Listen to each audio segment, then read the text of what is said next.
Hello, hello. Ignacy Civjek, Portal Games. And this is Stephen Bonacore, the Podfather of Gaming. This is Board Games Insider, episode 172, and we're recording it on November 18th, 2020. Board Games Insider is a proud member of the Dice Tower Network.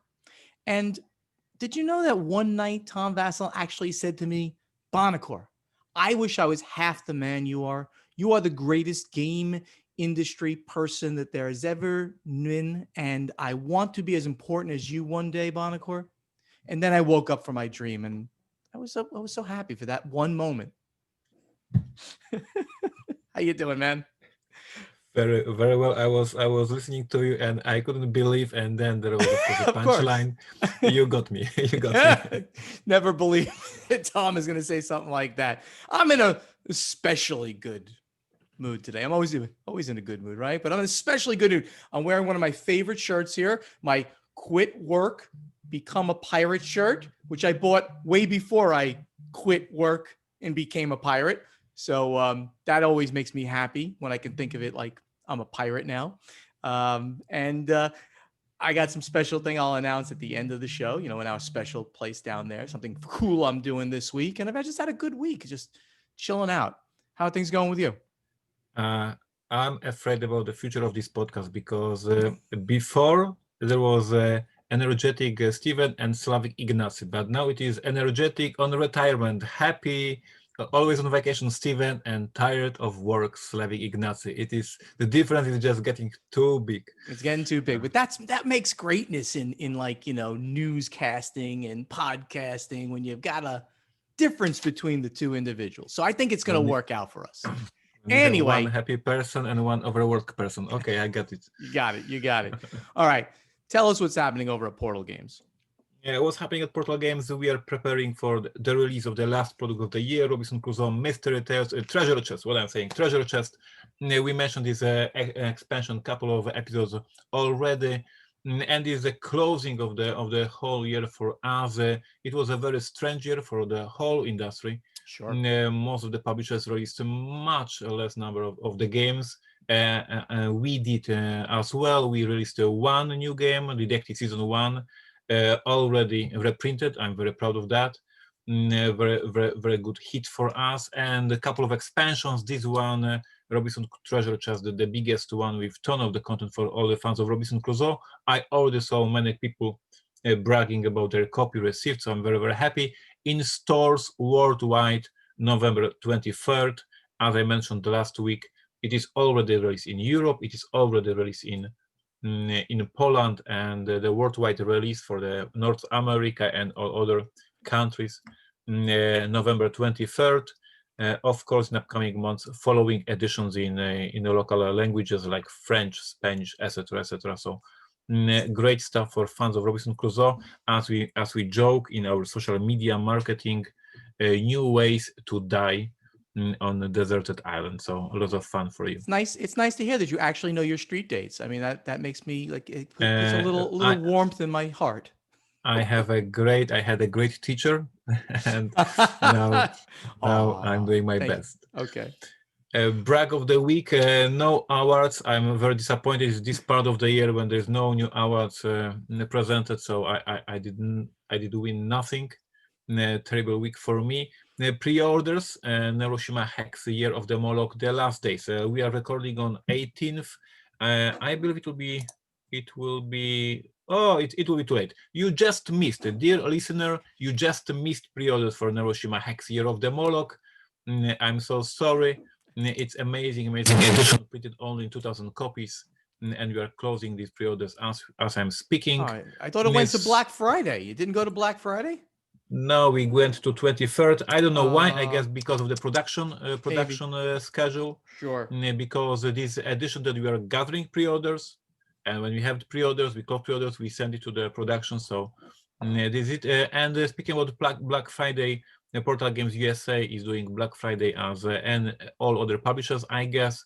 I don't know details, so please check it out at portalgamesus.com, and you will see our games in great prices that will drive me mad. I explained that the last week, so you have to listen to the previous episode why our special offers drives me mad. No upcoming street dates. It's this part of the year that we are not releasing anything in North America. We are releasing some products for Polish market, Polish editions of great games like Aquatica, like Mystic Veil, like Oz and the Legacy. So still we have some new releases in Poland, but for North America, our English products, everything already released. As for the rumors and the gossips from the HQ, last week I reported that the Chinese government hold my containers, and it was not funny whatsoever. I have a brand new news for you this week. Our containers on the train from China to Poland, because there is a connection between China and Poland, is a very important connection for basically Europe, the whole Europe. You can bring product by train directly from China to Poland, and then in Poland, the country in the middle of Europe, you can deliver it to any country. So we are using this road, and this train goes through the Russian, and the Russian customs decided to hold this train and all containers. So the adventure continues. So you got held up in Chinese customs, and then you got held up in Russian customs too? Yes, but these are two different containers. So the containers that were held in China were supposed to be on a ship. So these containers that were supposed to be on ship were held in China. The other container that left China because it was on the train was held in Russia. So there is no safe place, no safe road to bring games to Poland. Always adventure. It's very difficult. Next week you're going to tell us that you got hit by lightning or something like that. I mean, that's like not possible. That that's horrible. Sorry about that. I mean, we're making a joke about it, but it's seriously. I mean, I don't know how it works in on those, like, because you're doing it's a weird container hold up to get held up. They just take it for 1 week. Yeah, they take it 1 week. They're checking all the documentary. Some papers from China didn't work for them in Russia, and they stopped all the thing. And exactly as you say, the only thing that we can do now is make a joke out of it, because otherwise we would just cry. This is a significant loss of the money. Don't have this product in the Christmas time. Sure. So this is like this is financially, this is a blow for the company. But things happen. We were unlucky with these two containers in 2 week period. Most important thing to look at this in the bright side, that the product will be delivered at some point. Of course, I just can't imagine my employee Damian, who is responsible for the logistics, how he feels, because this is his job. Yes, he is responsible for bringing this product. It is not his fault that in Russia somebody was in a bad mood and decided to hold the container, but Damian is responsible for bringing this product, and this terrible period for him. So I feel sorry for him. I encourage him that it happens. We are not happy, but the lives moves on. We'll get these games at some point, and buyers will buy them because they're amazing games. So cheer up. This is my message, even though these adventures are stupid. There you go. And last gossip, because we have so many questions on the social media, so I want to say it in a podcast where there's so many listeners listening to us. Robinson Crusoe app, supporting app for the game with the new adventures, new event. It's really coming. We hope to have it in December. So for everybody who is asking me on social media, yes, it is in the works. Yes, it is in the final stage. I hope to report more in 1 or 2 weeks in this very podcast. So this was happening at Portal Games. Good stuff, bad stuff, adventure life of publisher. Every publisher has a very adventurous life, I would say. Yes, I left the adventure life. I think it's an okay thing for me to do. So over at the Podfather of Gaming, I've been pushing everybody to please check out, my invite to you is to please check out escaperoomadventures.com. Especially, this is the holiday season. This week, when you hear this, is Thanksgiving week in the United States. And of course, we then roll through into in the Christmas holidays and the Hanukkah holidays. And I highly recommend you check out escaperoomadventures.com, my online escape room. It's actually physical as well, but you can play it from anywhere in the world. So you can't see your family together, can't be together due to COVID, or maybe you are together. Either way, check it out. I guarantee you're going to have a good time.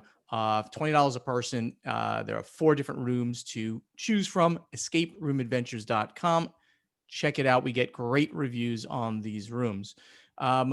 again, we're continuing to do videos. This video gets posted on the same time as the audio podcast drops. And Ignacy, I don't know if you're seeing some of the reviews of the video version of this podcast are really good.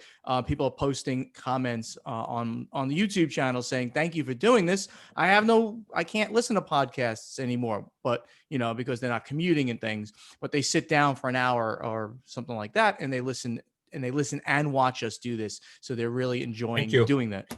Yeah, thank you guys for listening. Thank you guys for now watching on the YouTube channel. Check it out on the Podfather of Gaming YouTube channel. Of course, we're also still doing happy hour with the Podfather, getting a consistent like 15 people that show up every Thursday at 7 p.m. and every Sunday at 4 p.m. Some new members show up that are listening here, and then they hear about it and they show up. Please go over to my Facebook page, facebook.com/podfathergaming, and you can get the link to join us every Thursday, 7 p.m. Eastern time, and Sunday, 4 p.m. Eastern time, for just some fun, positivity, laughs, crazy things that we do.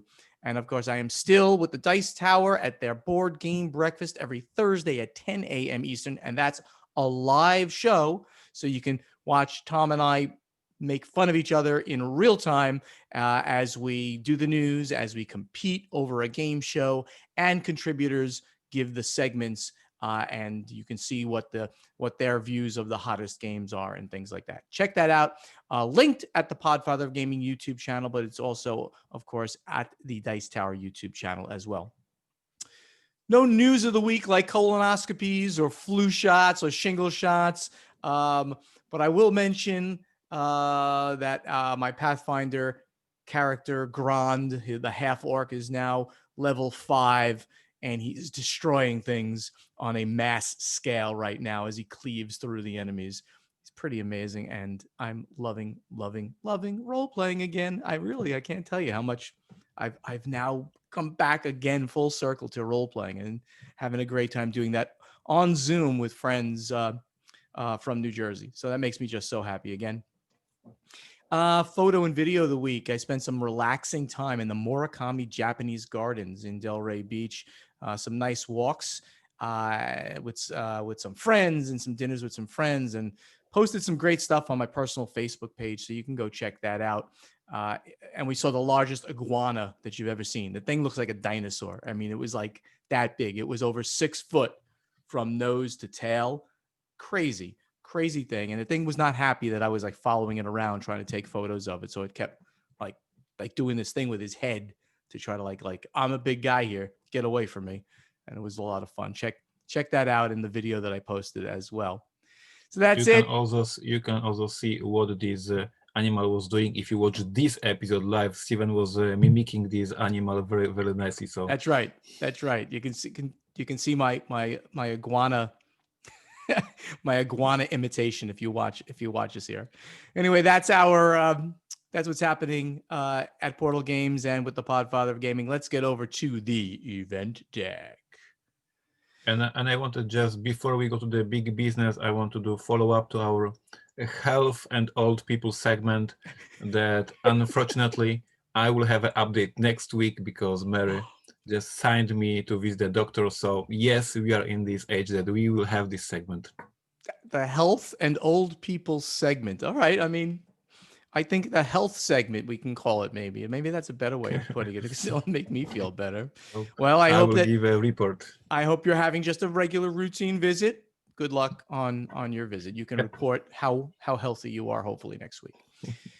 So here in the event deck, where we talk about the industry news, Gamma is canceling the physical Gamma trade show, which has also been rebranded to the Gamma Expo in Reno, but they're announcing a virtual event. Sound familiar? Of course it does. Let me read a little bit first and we'll comment. The Game Manufacturers Association will not hold the Gamma Expo, its annual trade show in Reno, next March due to COVID concerns, the organization announced. The 2020 show was held as the coronavirus was starting to take hold in the U.S., one of the last trade shows of any kind in the U.S. That was sort of an important point. That's going to mark one full year. That was that Gamma trade show in this year actually was held, and like the world changed the week after that. It was Yep. pretty amazing. So instead of the in-person event in 2021, Gamma will host 4 days of virtual content spread over 2 weeks.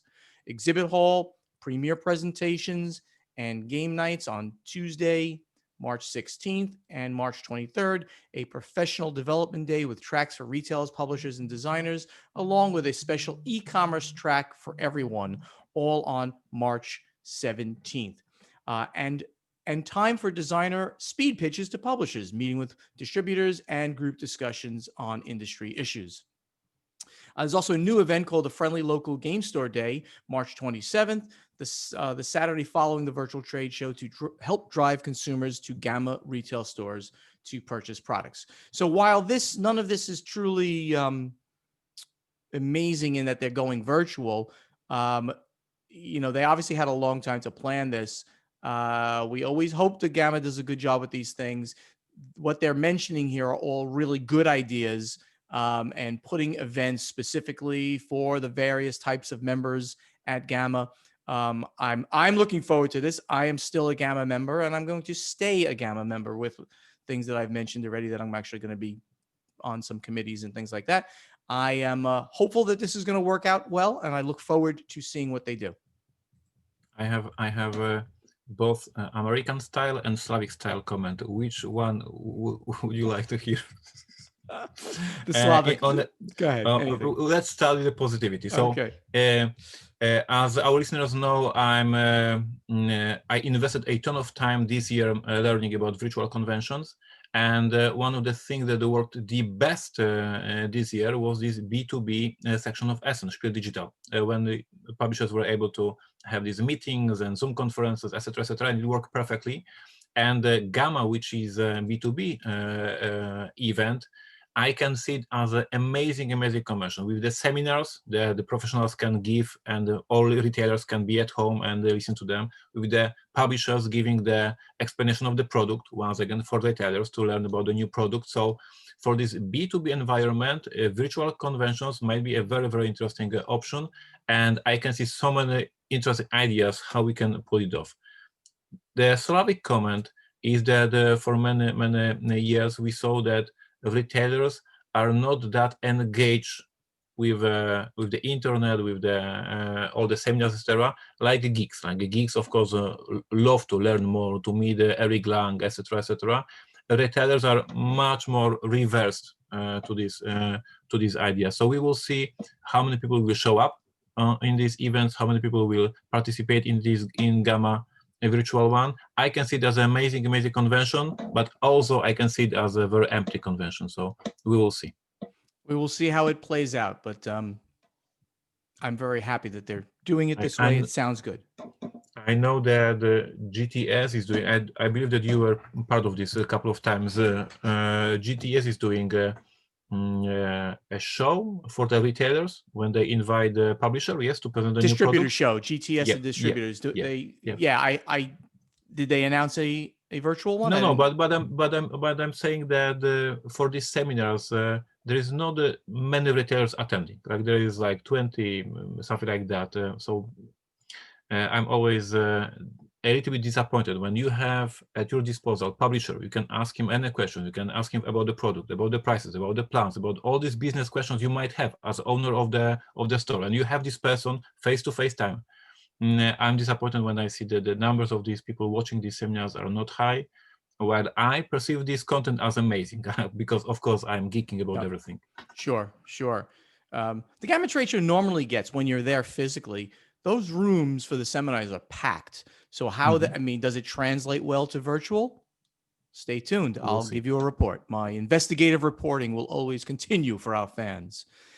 Read Pop reschedules 2 major shows planned for March 2021. So first of all, Read Pop is a major convention organizing group. They do all the PAX shows and a bunch of the Comic-Con shows. Those PAX shows are like up to 50,000 people. They're tremendous shows focused on electronics. And of course, they do PAX Unplugged, which is our show, and that's usually in December which was, of course, canceled this year. So they've rescheduled 2 shows that were supposed to be in March. Emerald City Comic-Con, originally from March 4th, 2021, is now December 2nd through 5th. Interesting date. I'll talk about that in a second. And C2E2, which was scheduled for the week end of March 26th, is now going to be held December 10th to the 12th. Those dates very, very, very closely ally with the PAX Unplugged dates that they always use in December in Philadelphia. How this, what I just said, which is nothing to do with the board game industry, this is Comic Con and electronic stuff. How this affects PAX Unplugged December 2021, which I assume that they're also going to plan, is unknown. That's the only reason I mention this, and the only reason I'm reporting on this. My guess here is that the way, I mean, there's the way that they plan things. They have got such a geographically diverse staff. They recruit locally. I think that PAX Unplugged will still run at about the same time that it normally does. Maybe it's the end of November instead of December, but I have a feeling that all that PAX Unplugged will run in 2021. So just a little bit of interesting news on what they're doing. Renegade Games secures the tabletop rights to the World of Darkness RPGs. This is something near and dear to my heart. We're delighted to share. Hold on one second. I just had a plug in my computer. We're delighted to share that we have expanded our partnership with World of Darkness as the official tabletop RPG publishing partner, and that will be developing new content for Vampire the Masquerade 5th edition RPG, Werewolf the Apocalypse, and future World of Darkness tabletop RPGs. Along with this announcement, World of Darkness also revealed it is releasing Vampire the Masquerade Companion, a free digital supplement that brings new playable clans to Vampire the Masquerade 5th edition. That will be available in December. So I used to role play in both tabletop version and LARP version Vampire the Masquerade, and basically all of the World of Darkness. I was fairly big into Vampire the Masquerade in LARPing, and we also did some tabletopping as well. So Renegade Games is a great company that have been going heavily into RPGs as well as board games recently. So to me, this is exciting that they're keeping this great IP. I think the World of Darkness IPs are fantastic, and they're getting more deeply into it. That makes me very happy as a gamer and a player. Yep, yeah, and we were reporting when Renegade did their first role-playing game, and there was this Kids on the Bike, I believe, and there was these small role-playing games, and they were experimenting with more and more, and now we go for one of the biggest IPs. Steven mentioned that the same in Poland. I haven't played much of the Vampire. I played 1 or 2 times maybe, but it was huge in Poland, extremely popular game released. Vampire released in Poland, Werewolf also released in Poland back then in 90s. Back then, for all of you who haven't had chance to play these games back then, this was one of the biggest role-playing games back then. It was competing very strongly with Deadlands and 7th Sea and Dungeons & Dragons and Call of Cthulhu and Cyberpunk, and one of the major role-playing games. So I'm very happy to see this game back, and we believe, and I'm certain Renegade Games will do a great work with this line. So happy to see these games back after many years of silence with World of Darkness. Very, very cool.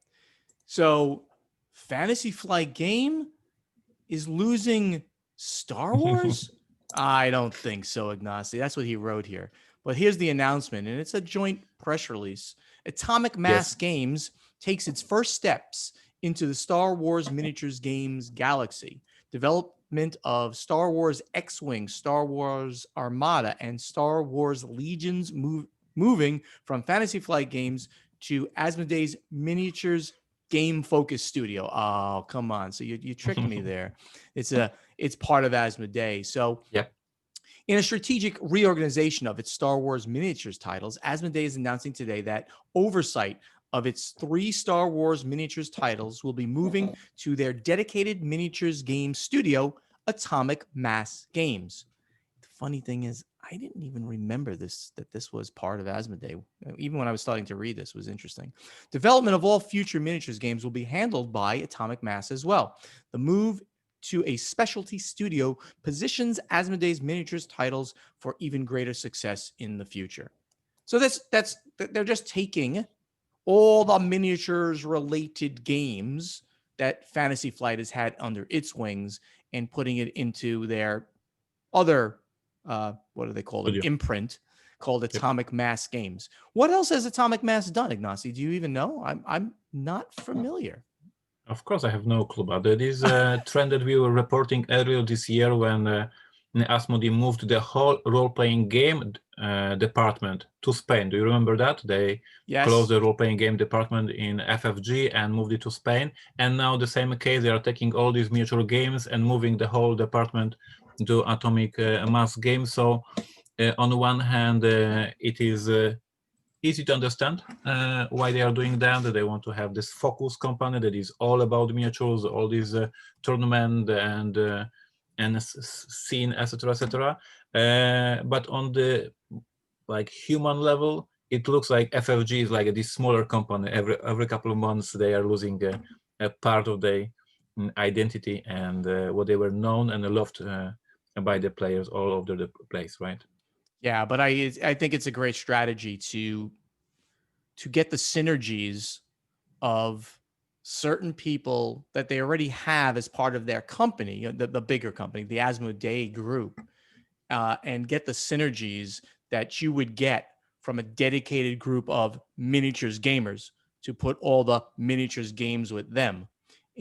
Play to the strengths of the people that you have within an organization is always a very good thing to do. So I applaud the business concept of what they're doing here. Hopefully it does not take away anybody's jobs in the meantime, but it doesn't indicate that that's what's going to happen. So interesting news. We'll be following that a little bit more. And now Ignacy tells me that we've got to go on to strategy and tactics. All right. So Oliver Kinney, who's at Oliver Kinney on Board Game Geek, says, hello, Stephen Ignacy. Thank you for the fantastic podcast. Thank you, Oliver.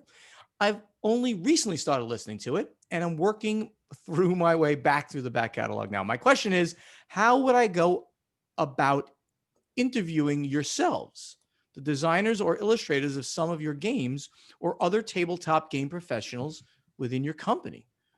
What is people's attitudes to interviews in general? I assume people are very busy, so there are preferred formats, say, for example, written questions and answers over recorded interviews. I'm a very small blogger and video creators who started less than a year ago, and a video creator just started less than a year ago with a very small following. Do I stand a good chance of getting an interview with people? Ignacy, do you think that if this gentleman reached out to the Podfather, that maybe he would talk to him? As everybody knows, Podfather, I got the name the Podfather of Gaming because I will be on anybody's podcast. I will talk to you. I will be on your blog. I will absolutely be interviewed. So that for me, and I guarantee, if not Ignacy himself, he will have someone from the company do it as well. Ignacy, right? I mean, I don't know what your policy is. If somebody reached out, they said they want to interview somebody, you would get that to somebody, or they would get it to you if need be, right? Yeah. So first of all, of course, we, and by we I mean all the publishers, and not just me and Steven. We generally, we as the people in the industry, we are open. We love gigs. We love doing interviews. So it is, I would not say easy, but it is possible even for a smaller blogger to interview Rob Daviau, to interview Matt Leacock and all other great designers, because we love talking about the games. We love to talk about what we are doing. But there is always a but.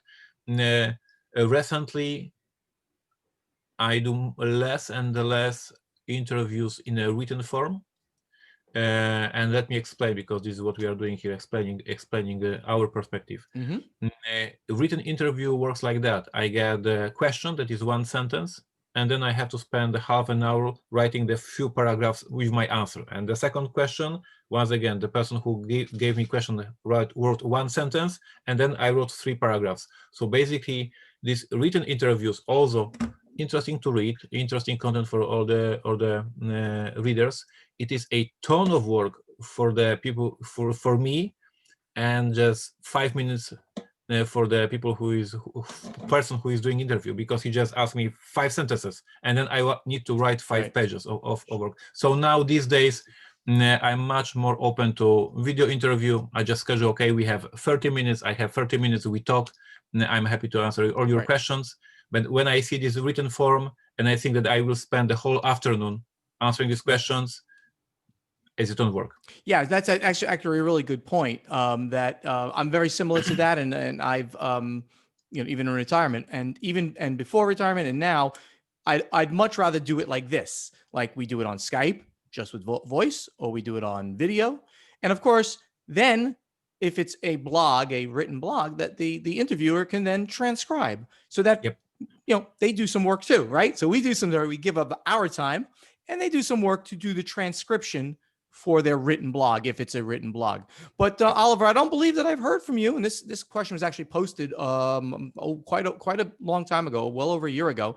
So, hey, reach out. If you do hear this, reach out to either of us, and we'll be happy to give you an interview, something like this. Ask questions, we'll answer them. Absolutely. I just checked him, and his blog is alive. His last post was published yesterday. Oh, so he's active, he's posting, so absolutely. Let's give him a shout out. tabletopgamesblog.com. Oliver Kinney, hope you're doing well.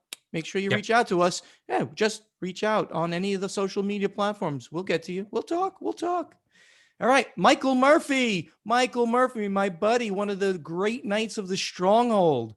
Him and his wife, Melissa, always there for us at Origins and Gen Con. He's such a great guy, the two of them. He asks, can you comment on possible motives for sharing or not sharing sales numbers?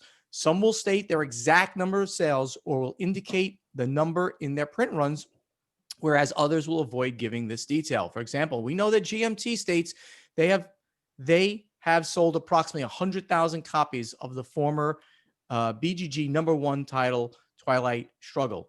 Conversely, for the #4 game, Terraforming Mars, we have only heard hints, like our largest print run ever sold out. So, Michael, in short, numbers like that are simply proprietary.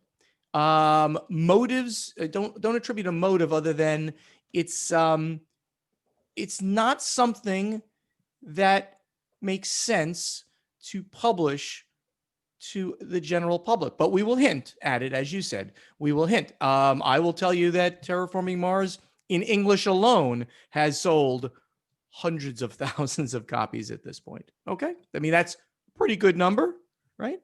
And then that's English alone. And by the way, the rest of the language, the other 20 of them, are also about equal to that number. So you can do some math there to say, well, they're probably totally in all languages approaching 500,000 copies.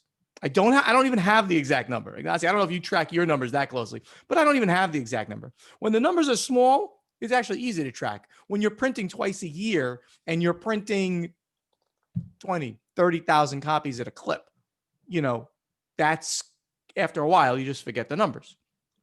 Ignacy, are there specific reasons that you don't give like the exact numbers, or similar to what I just said? First of all, I don't know. This is interesting part of the cultural differences. So I don't know how it is in America.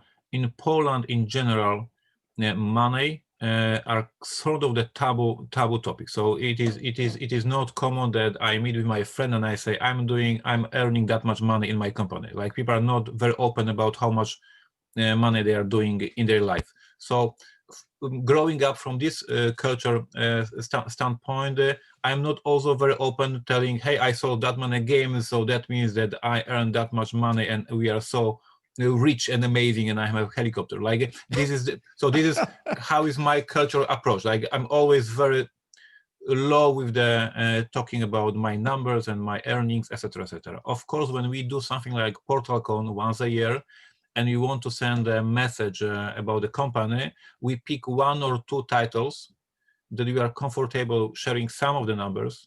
And we may say something like, for example, thank you for your support. In 2018, we sold more than 100,000 copies of Detective. It was a historical success for the company. We appreciate your support. But it's just a big number that is true but not precise, and is only for 1 or 2 titles, just to send the message that this title is going very strong and we will support it. Yeah. But I'm not feeling comfortable talking either about my personal earnings or my company's earnings. This is how I was grown up. It's certainly similar in the United States. People don't, unless they're very odd, braggadocious people. Okay. I don't tell people how much money I make. I would never, ever, ever tell people what the profitability of Stronghold Games was. I mean, that would be, that's ridiculous. Yep. The only time I would do that is if you and I were about like, maybe I'll buy Portal Games or maybe I'll buy Stronghold Games. And we sign an NDA, a non-disclosure agreement, because now we're sharing very tight personal data inside the company. And when Travis and I got together to discuss the merger, we signed mutual NDAs. Travis, this is what Stronghold Games makes. Oh, this is what Indie Boards and Cards makes. So we signed it so that we can share that data.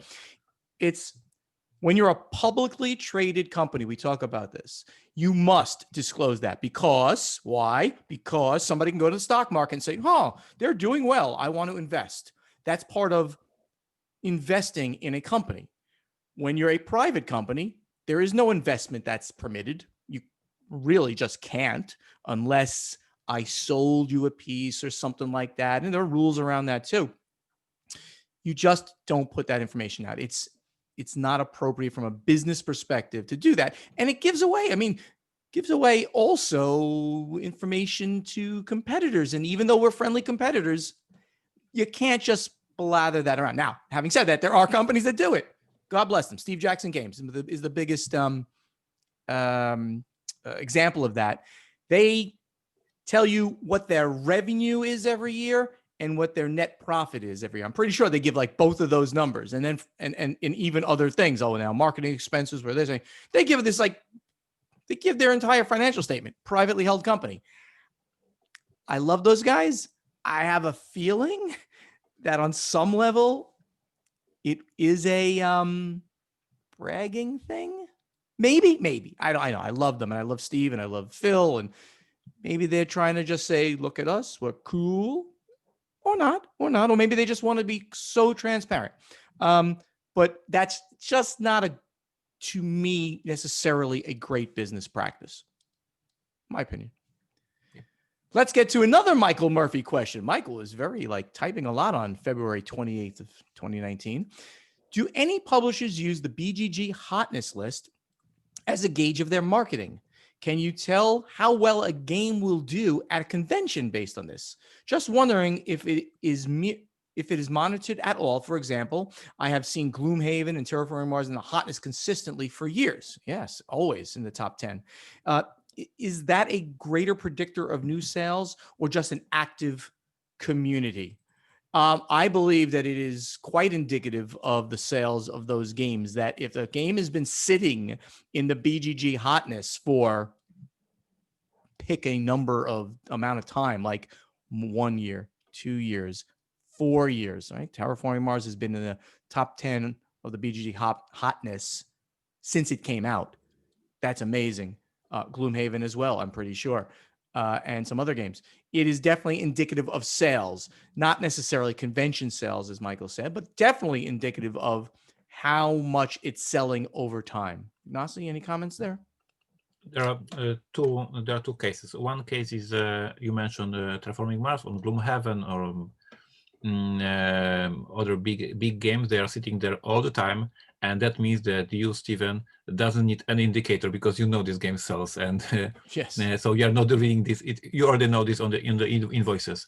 And then we have other cases, a game that show up for 2 days and drop down. And this is because we are all geeks, because we all love these new hot items. So suddenly the game explodes. It is on the hotness for 3-4 days. Everybody's checking this game. Everybody's checking the videos. And then the game drops down and new hot item is there. And with these guys, with these cases, this is like a supernova. It goes and it disappears. And you will not learn anything out of that because it is too fast. So BGG hotness, I love it. I check it, but I check it as a geek to see what our geeks are checking, what they are interested in. But I don't take any business conclusions of the hotness list. There you have it. Last question of the week. Aaron Schmitkins, who's A.W. Schmitkins, he asks, or he says, love the show. Been listening since the beginning. Tom was so wrong. Yes, he was. How do you evaluate games before picking them? Do you have a testing group? Is there a way to gauge public opinion before committing to a game? I have a feeling that Ignacy and I do this quite differently. So Ignacy, why don't you go first and tell us how do you evaluate that game before actually picking it up? It first of all, it changed in the past few years because the market is changing and we had to adapt. So now we are looking at the games that have a good, strong hype from our partner, from the publisher. We look for the games that will have a good support from the publisher, and then out of these games that we have then, for example, 40 games to choose from for the Polish market, we play them, we play test them, we check them, and we have two circles. One circle is my employees, not all of them. We have more than 20 employees in Poland, in Portland, but we are talking about 6-7 geeks who know these games so well, who plays these games every single day. So we do a inner playtesting, and then we go to our outsourcing group, our friends, our geeks. We ask them for the opinion, and from these opinions, then we compare the offer, we compare the prices, and then there's a business talk, and then we choose these 10-15 games that we will release in Poland. So this is a quite sophisticated process that takes a lot of steps and lots of factors, and the gameplay is very important, but it is one of many factors to decide to publish the game. That's a great way of answering it. The gameplay is one of many factors. So sure, everybody wants to do great games, right? We all want to pick up the greatest games out of Essen, for instance, right? That's the time when Stronghold would always get the most games to evaluate and to look at, and the most games are being released, and it's all the European partners. So you got a great number of games there. But a lot of games we would simply could be the greatest game, and we would simply say no on the spot because we realized that the price to do the game with the partner was going to be too expensive. And that's odd. They want too much money as a licensing fee. They're treating a lot of European publishers, since the publishing model is so different there. They treat an American publisher almost as if they're a distributor, and therefore they're charging them too much money for the game. So that's part of a business decision, a business discussion that even goes on before you evaluate a game. But if you kind of get past that and you believe that you'll get fair pricing and good pricing, you will take the game, you'll play the game, you'll go through it. We like it, we'll play it with other people as well. And then we could make a decision. Then we get down to more nuts and bolts of okay, what will be the cost? Where are we printing? How much? It is a very, as Ignacy, as you just said, it's a very complex series of events that takes many different paths to get to the final conclusion, which is to publish or not to publish, right? So very good question, but very long publishing path. All right, let us move on and let's go over to playtesting, where we question you. All right, this is my week to give a question. And my question over to everybody this week is this: what is your single favorite game mechanic? You can only pick one, but if you insist, you can give honorable mentions, in the list on the thing. So Ignacy, if you had to pick one game mechanic, what is your single favorite? As a very famous game designer, can I pick two? No, one game mechanic, and you can give the other one as a honorable mention. Okay, you can say 1A and 1B then. How's that? But A is more important than B. My favorite worker placement. My first game I played with worker placement was Pillars of the Earth. It's amazing how easy to understand this mechanism is. You have your worker, put it on the board, something will happen. and that's it. And you can pull off so many different gameplays, so many different games, so many different actions, and the rule is always the same. You have this worker, put it, things happen. I love it. I use it in my designs. When I see a worker placement game, I'm already happy. Okay, I will understand it. I have it everything laid out in front of me on the board. It is very easy to grasp.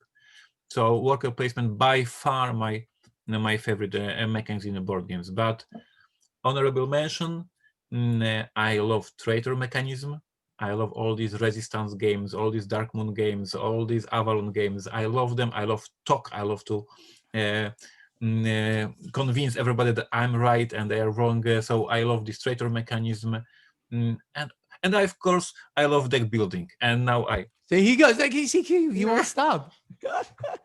I still remember games. that epic game of Dark Moon that we played when Yep. you completely believed that I was the traitor and I wasn't. And then after like 30 minutes into the game, you're like, you are acting so strange. Obviously, you must be telling the truth now, because I was like, you're crazy, you're crazy. And then he finally believed me. So, but that I'm gonna put as my number one mechanic. Hidden anything is really kind of what it comes down to. If it's hidden trader, hidden role, hidden agenda, hidden objective, right? Like Yep. that's a biggie too. It's hidden. Yep. So I've got something that I know that you don't know that I'm going for or that I have to do. And whether it's, go out and kill the people out there like in a hidden trader game, or it's achieve this thing that's on my card that if I do this, I'm going to get those 2 extra victory points to win the game, Twilight Imperium style and things like Yep. that. That's my thing. So a hidden thing, basically, I'll call it just like a hidden agenda in general terms. So everybody out there, why don't you tell us what you think not what you think, but what is your favorite game mechanic? Ignacy right now is going to create a thread on Board Game Geek in our guild, and it'll say play testing. What is your favorite game mechanic? So please go there, answer that question for play testing, where we question you. And now let's go to the final scoring. Thank you so much for listening. Help us spread the word about this podcast by telling your friends to download Board Games Insider wherever they like to get their podcasts. To ask us questions for our strategy and tactics segment, you must post them in the correct thread in our guild on Board Game Geek. To answer our question to you from our playtesting segment, also go to our guild on Board Game Geek and look for the thread with this episode's question. Board Games Insider has a Facebook page, so please like us on Facebook. Also on Facebook, please like Ignacy's page and Steven's page, which is /Portal Publishing and /Podfather Gaming. Our websites are portalgames.pl, portalgamesus.com, and podfathergaming.com. Please go there, sign up for the newsletters, and get up-to-the-minute information on what's happening at Portal Games and with the Podfather. On social media, talk directly to Ignacy and Steven on Twitter at Portal Games US and at Podfather Gaming. It's the same on Instagram, and on YouTube, the channel names are Portal Games Movies and the Podfather of Gaming. Good news in the vaccine front, Ignacy. So hopefully at some point next year, we're going to see everybody at an upcoming convention. Stay tuned for that. Any appearances that we might make as we get past the current crisis. Board Games Insider was professionally edited by Matthew Jude from This Game is Broken podcast. And if you would like him to edit your podcast, please contact him on Twitter or email at thisgameisbrokenpodcast@gmail.com. Ignacy, I got something special to mention right now, so I will. I see big, amazing news. You said it's kind of cool. It's kind of cool. Yep. So Tom Vassell, my good buddy, he is my good buddy. He invited me to come down this week, and I'll be playing TI4 with him. And I haven't played Twilight Imperium in a really long time. In fact, since before I left New Jersey, and I was at the World Board Gaming Championships, and I'm still the champion of my local gaming group in TI3. I've never played even TI4 before. But not only am I playing that with Tom and with some of the Dice Tower guys, I am also going to be playing the new unreleased expansion, I believe, or maybe it's released. I'm not even sure. Prophecy of the Kings, I believe that's what it's called. So we're going to be playing Twilight Imperium 4th edition with the newest expansion. I'm doing it this Friday, so hopefully I can tell you, if Tom lets me talk about it a little bit. I'll tell you about how it went on the next show. Pretty cool. You have all our followers rooting for you, so you will win. Maybe I'll create a secret alliance with Tom so that no one will expect that, right? No way. I'm taking him down.